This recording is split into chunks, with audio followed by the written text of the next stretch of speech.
Hey guys, in this video, I'll show you how to remove the Temu app from your iPhone. Alright, let's begin.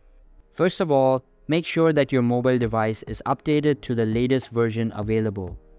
This will ensure that you have access to the latest features and bug fixes.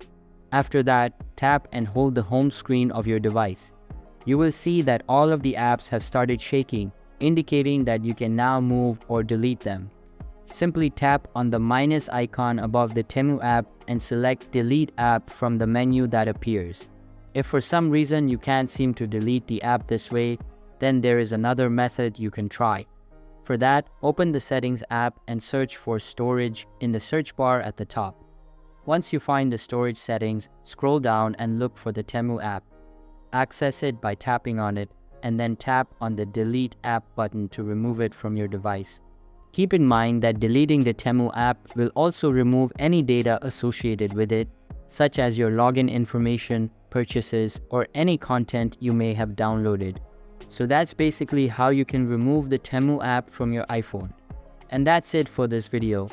If you find this helpful, consider subscribing and giving this a big thumbs up. Thanks.